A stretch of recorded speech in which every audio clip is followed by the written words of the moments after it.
Hey, what's up guys? So in this video we will see how to fix camera failed error on any Samsung phone. Now to fix this issue, just open settings, then go to apps and in the search bar just search camera. Now just select force stop and go to storage.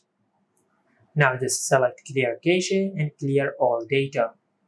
After that just go back and tap on permissions.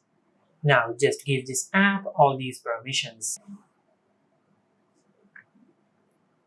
Now once you have done that,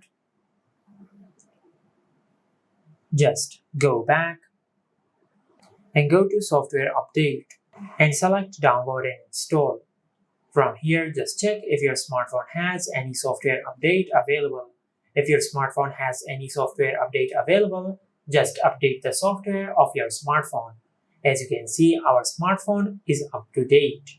After that, just go to your home screen and reboot your smartphone. To do that, just open your control center and tap on the power icon, then select restart. Now, as you can see, our smartphone has finished restarting. And this is how you can fix the camera failed error on any Samsung phone. If you found this video helpful, please like the video and subscribe to our channel and hit the bell icon to get notified when we upload a new video.